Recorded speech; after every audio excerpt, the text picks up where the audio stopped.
We weren't unlucky. We lost time earlier on, and that cost us P3. Lewis Hamilton told his engineer this immediately after crossing the line at Zandvoort. He explicitly revealed Ferrari's failure to catch Mercedes was not a pace deficit. It was a self-inflicted tactical wound during the 2026 Dutch Grand Prix. He finished fourth, exactly 16.755 seconds behind Lando Norris. Crucially, he finished ahead of his teammate Charles Leclerc in the final classification. Yet the raw result masked a volatile internal battle inside the Ferrari garage. This fight raged for nearly 20 laps before the checkered flag waved. It wasn't about engine modes or aerodynamic upgrades failing on Sunday. Hamilton had predicted before the race that Ferrari's race pace should be better. He knew all the Mercedes-powered cars were ahead in qualifying trim, but he believed the car was genuinely better suited for the race distance. This set up an expectation that was brutally tested by his own pit wall. So why did the team hesitate when they needed to act decisively? What specifically went wrong when track position was being traded away? The answer lies in a chaotic sequence around lap 42. Everything unraveled in real time during those critical moments. A tension grew between driver instinct and team execution. No amount of post-race diplomacy could fully erase it. Hamilton was running directly behind Leclerc with superior tire life. He also had faster sector times than his teammate at that stage. This scenario should have triggered an immediate strategic response. The goal was maximizing the team's chance at a podium against Mercedes. Instead, the pit lane became a theater of frustration. Precious seconds evaporated while the crew waited. A clean undercut turned into a public display of dysfunction. Both drivers were left compromised by the delay. George Russell's Mercedes remained comfortably out of reach. You might assume this was simply bad luck with safety cars. You might blame a mechanical gremlin for the lost positions. But the evidence points to human error compounded by indecision. Did Ferrari throw away a guaranteed top 3 finish through operational paralysis? The stakes extend far beyond one frustrating afternoon in the Netherlands. Hamilton entered this weekend tied on 183 points with Russell. They are level on points for second place in the championship standings.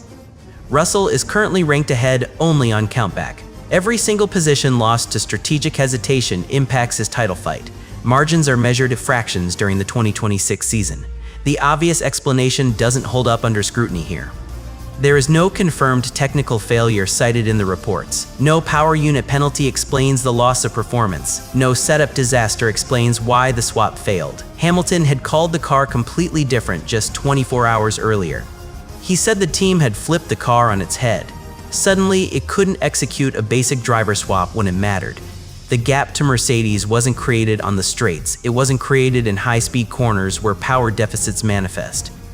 It was created in silent, agonizing moments of indecision.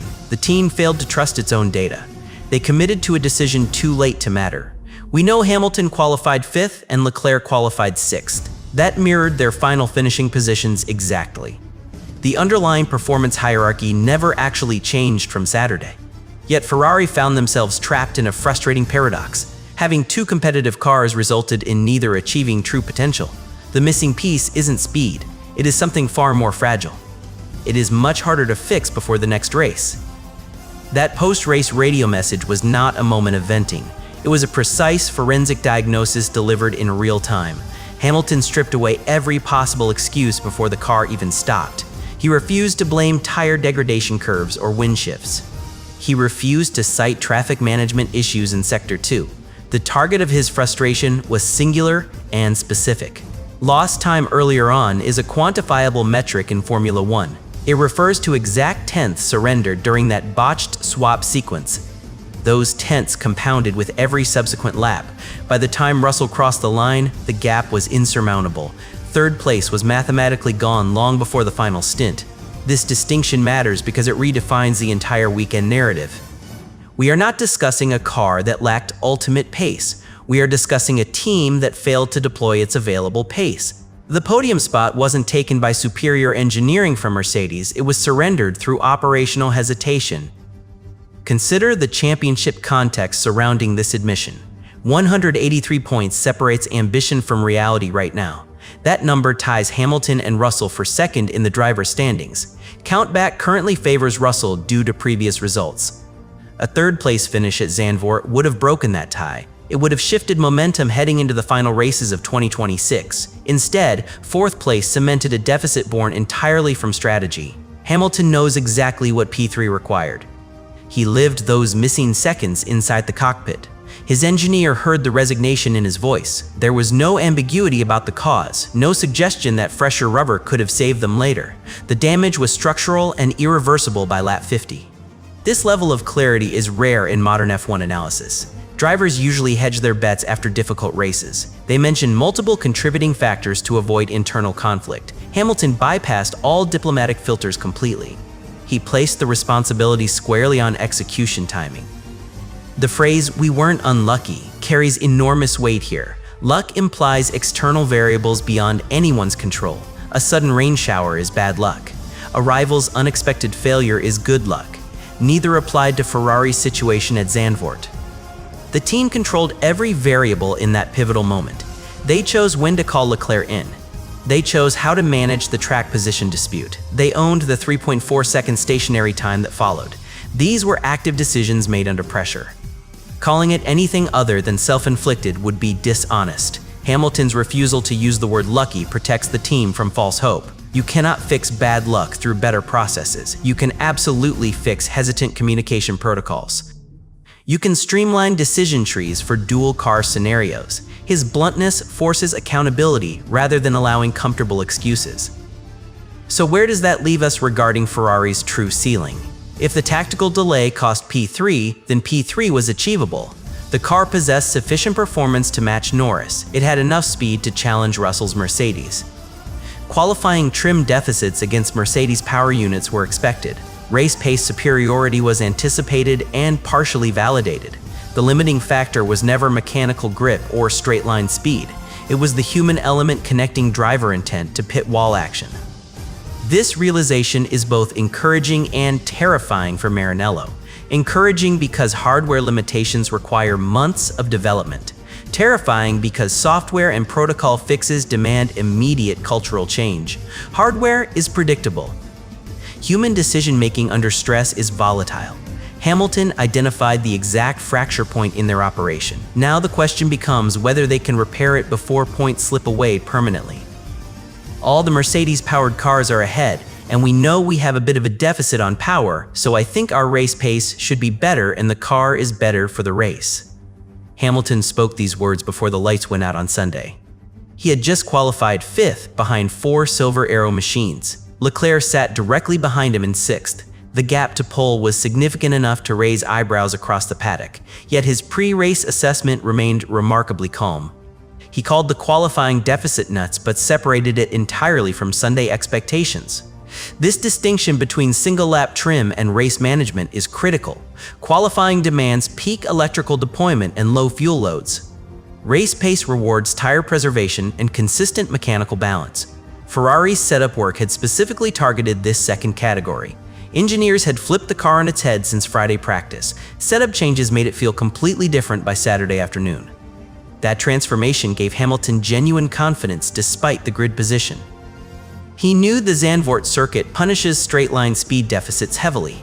2 long DRS zones expose any power unit weakness relentlessly. Mercedes engines dominated those sectors throughout qualifying sessions, but races are won in high-speed corners and traction zones. Tire management matters more than peak horsepower over 70 laps. Hamilton believed the SF26 excelled precisely where Mercedes struggled. His prediction wasn't blind optimism or team PR messaging. It was based on tangible data from long-run simulations. Practice sessions showed competitive degradation rates against rival teams. The car responded well to setup tweaks aimed at race balance. Qualifying trim sacrificed some of that balance for ultimate lap time. Restoring it for Sunday seemed like a straightforward calculation. Power deficits could be mitigated through superior cornering performance. Track position losses could be recovered through strategic flexibility. This expectation makes the eventual outcome even more painful. If race pace was genuinely competitive, then strategy execution became paramount. You cannot afford operational errors when margins are this tight. A perfect pit window might have neutralized Mercedes' straight-line advantage. Clean air and fresh rubber could have maximized the car's strengths. Instead, the predicted pace advantage never got its proper test. Time lost during the botched swap corrupted every subsequent stint. Tire phases fell out of sync with optimal strategy windows. Traffic compromised laps that should have been clear. The theoretical pace existed only in simulation models and practice data. Reality intervened through human hesitation rather than mechanical failure. Hamilton's pre-race confidence now reads as tragic foreshadowing. He correctly identified the car's potential ceiling. He couldn't predict the floor would collapse beneath it. The contrast between Saturday frustration and Sunday optimism reveals Ferrari's 2026 identity crisis. They possess a chassis capable of fighting for podiums. Recent upgrades proved effective at unlocking hidden performance. Driver feedback confirmed tangible improvements in drivability, yet operational execution remains stuck in previous seasons' patterns. Hardware development has outpaced organizational adaptation. The car evolved faster than the decision-making processes supporting it. Hamilton recognized this disconnect before the race even started. His comments subtly warned that pace alone wouldn't guarantee results. Execution had to match the machine's newfound capability. Unfortunately, warning signs don't prevent crashes. They merely document them after the fact. The gap between predicted performance and actual result measures something beyond engineering. It quantifies the cost of institutional inertia in a sport defined by marginal gains. Remember how this all started, with Hamilton telling his engineer that lost time earlier on cost them P3. That vague phrase finally gains concrete, painful meaning when you examine the telemetry from lap 42. This is the exact moment where prediction collided with paralysis. Hamilton radioed a simple factual statement to the pit wall: "I'm quicker than Charles, my tires are better." He wasn't expressing opinion or emotion. He was reporting observable performance differentials in real time. His rubber had more life remaining than Leclerc's worn set. His sector times proved he could attack Mercedes effectively if released. The logical response should have been instantaneous. Track position needed transferring to the faster car immediately. Every second of delay multiplied the championship damage exponentially. Leclerc initially ignored the instruction to let him through. His crew stood ready in the pit lane awaiting his arrival. Engines idled while precious track position evaporated. One extra lap behind a slower teammate felt like an eternity. Communication breakdowns rarely happen in isolation during high-pressure moments. They cascade through multiple decision layers simultaneously. Did the driver mishear the message over engine noise? Did the pit wall hesitate to enforce hierarchy between teammates? Was there confusion about tire compound timing? The research doesn't specify the root cause of that hesitation. What it confirms is the consequence of that single moment of indecision. 3.4 seconds vanished during the eventual stop. Those seconds joined the lap lost waiting for compliance. Together they formed the exact deficit Hamilton later cited as fatal to his podium hopes. Silence followed chaos. Nobody spoke for several corners. The opportunity window slammed shut permanently. Russell's Mercedes disappeared into clean air ahead. Norris inherited a gap that strategy couldn't close anymore. This sequence validates Hamilton's post-race diagnosis with brutal precision. The problem wasn't theoretical pace or qualifying deficits. It was tangible seconds surrendered through operational friction. You can simulate race pace endlessly in factory tools. You cannot simulate human hesitation under championship pressure. Lap 42 exposed the gap between Ferrari's hardware capability and their organizational readiness.